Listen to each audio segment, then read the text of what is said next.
All right, so it's day 36 of going through my guided journal, and the quote for today is, "To live is the rarest thing in the world. Most people exist, that is all." And then the question is, in what ways are you just existing, and in what ways are you really living? If you're journaling along, go ahead and pause the video here and take a few minutes to respond to the question, and I'll be back on here in a second with my own response. Okay, so my response to this a few months ago was,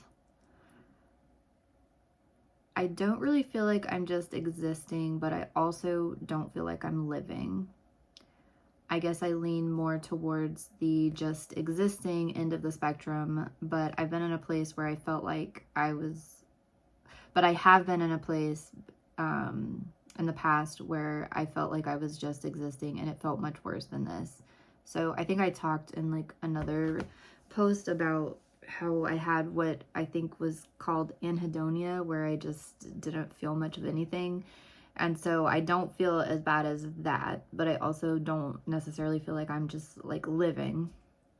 I said, I think it helps to have my roommate and my cats around. But even without them, I feel like I could get along with having social media to help me feel somewhat connected to other people in the world. I said I enjoy making content, and I think I'm actually somewhat good at social media and feel that it would take off at some point if I really put some time into it. And this was before I was making YouTube videos, I think. I don't know at this time if I'd even posted any YouTube videos. And if I did, it was just like reviews or like tips for like eating out, vegan, things like that. But I do enjoy making content. But yeah, like I used to be really active on Instagram, and I enjoyed that, but I found that I was like I felt like I was spending too much time on it. And so I've kind of like pulled away from that for now. But I do feel like, as bad as like as many negatives as social media has, I do feel like it does have a lot of positives. Like, even though it's not like real people that you're meeting, it does provide the opportunity. And there's a lot of people that take advantage of it. There's a lot of people that are just out there to sell you things, because that's one negative that I see that kind of turns me off to some social media, is the fact that a lot of people are on there just trying to make money off of other people. And I don't like that aspect of it, but I think there are a lot of genuine people on different sites and things like that they're actually looking for a community and looking for people with similar interests. And I think it's good in that sense of like, if you live in a place that you don't feel like people have similar interests to you, you can find like groups of people online.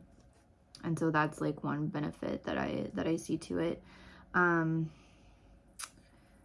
Let's see, I enjoy making content. Feel like I would be decent at it. I feel like a lot of people might say that traveling and seeing the world would equate to living, but I've done that, and for me, it didn't really feel how all of the photos and videos make it look, especially on the trips that I've taken alone. And this is another thing like where I've benefited from social media, because you see these pictures of people in these like exotic places and like traveling and seeing the world, and it seems like they're just having this great time and their life is so great. But I've chased that before. Like, I thought that like that's how you live. You go out and explore and you see things. And there were times that I did it alone, and people kind of portray like going out and traveling on your own as like it's freedom and all this stuff. And I doing that like made me feel even more lonely, because I was seeing all these things and doing all these things, but I didn't have anyone to share it with. And some people it would be fine. Like some people, if they have that personality where they're just social and they love meeting new people and, you know, talking to people, you know, they could go to any place and, you know, just meet people and enjoy that and enjoy things with those people. But I wanted to have that personality, and I tried to have that personality. Like there was a time that when I was traveling, I would couch surf. And if you're not familiar, it's a website that, I mean, it's not like Airbnb in any sense. I mean, it's a little bit like Airbnb, but not, because people don't charge. So basically, if someone has an extra room, has a couch, has a floor that they're willing to offer people who are traveling, you can make an account on this website and put that your place is available, and people traveling can come, you know, stay with you. And you know, it's kind of like, it's a website, so you know, you're better off getting, you know, people can get verified, and then you leave reviews of the people as guests and things like that. And so basically, in terms of safety, you just kind of go off of the reviews that other people have left of the hosts and of the travelers. And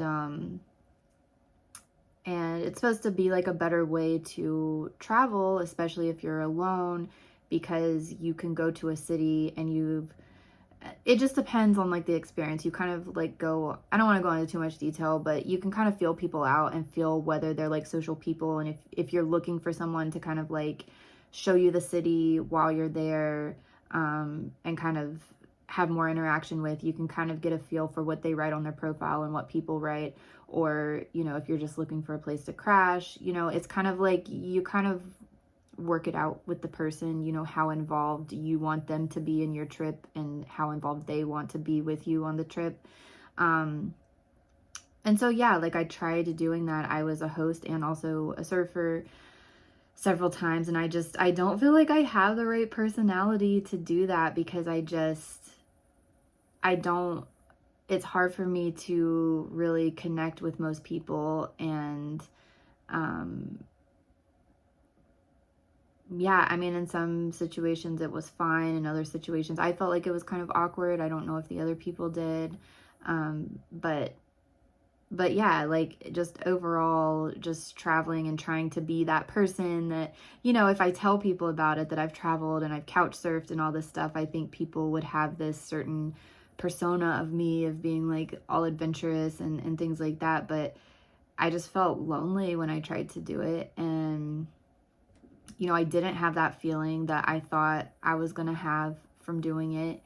And I've seen other people on social media say that. Like I've seen some people that have done, you know, have kind of like the travel based persona on social media, and they're like, you know, here's this photo that I put on Instagram, but here's how I actually felt. I was depressed, I was lonely, you know, whatever. And so I can kind of relate to that. Like just because it looks like people are like living and having this like great, you know, lifestyle and doing all these exciting things doesn't mean they actually feel the way that you expect they would feel, I guess.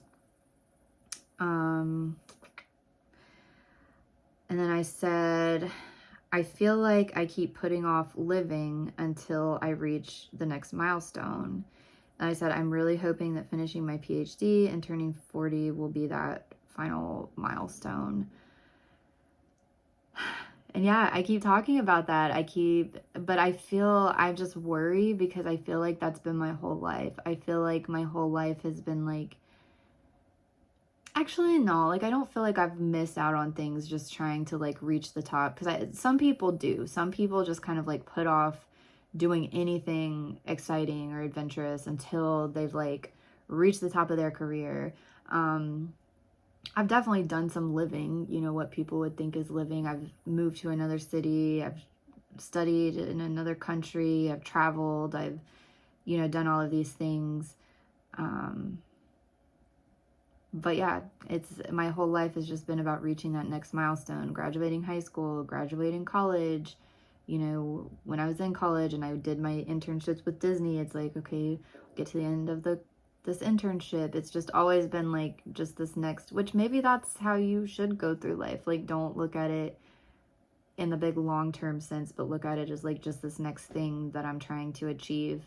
And so, yeah, I do really feel like getting my PhD will be a big turning point in my life, because it would just, I feel like it'll open up a lot of opportunities. I mean, I don't know. But I'll just be done and I won't have to worry about school or my dissertation or anything anymore. So it'll at least free up opportunities for my brain to be thinking about other things and focusing on the next thing. So yeah. And it's weird because I put turning 40, and my goal is to have my PhD finished the same year that I turned 40, like earlier that year. And I'm like, I'm not even like, it'll be a milestone, but not in the sense of like it being a negative milestone. I'm actually kind of looking forward to it. I don't know why. Just because I think I'd had in my mind that like turning 30, turning 35, turning 40 would be these like terrible things. You know, everybody, you know, they would throw parties of like, you know, when people would turn 40 and start saying they're over the hill and all this stuff. And that's when people start calling people old. And I just had in my mind what 40 would be like. And I can already tell it's not going to be anything like I thought it would be when I was younger. It's, you know, if you're in your like, you know, teens or early 20s and you're thinking like, oh my God, 40 is so old and I'm going to be so elderly and like I need to do all this stuff before I'm 40. Like, I don't think it's the case. And you know, I thought by the time I was 40, I would feel old. I would just, whatever feeling old meant. I mean, I've still got like a year and a half before it happens, but I just can't imagine me feeling bad or old or terrible at 40. If anything, I feel like I've been feeling better and better over these last couple of years. Like I went through a dark time, which I don't know if there's any truth to this, but if you look up things about like dark night of the soul, that's what I really felt like. I had a really rough time, like a year or so ago, that lasted for a while, and it was really hard and it was really stressful and it just felt terrible. But I thankfully social media, YouTube kind of helped me with that, because I just kind of tried to search for what I was feeling to see if other people could relate to it. And that's where I came across people talking about the dark night of the soul and how, you know, it was terrible, but when you come out of it, you kind of feel different. You have a different perspective on life. And I think it's true. Like, I can't say exactly how I came out of it because it wasn't just like an overnight thing. And I can't necessarily like communicate how I feel different, but I do feel different and I feel good. At least right now, I feel pretty good. So yeah, I mean, I guess I don't really know what living is. Like, you're really living. I don't understand exactly what that means, you know. I think most people see it as like being adventurous and doing skydiving and all those things, but I don't necessarily see that as like, oh wow, you're living, you're doing these things that spike your adrenaline. I don't know, maybe that is living for some people. Maybe they just like to get that adrenaline rush. But I don't know, it's weird because I feel really good about living here.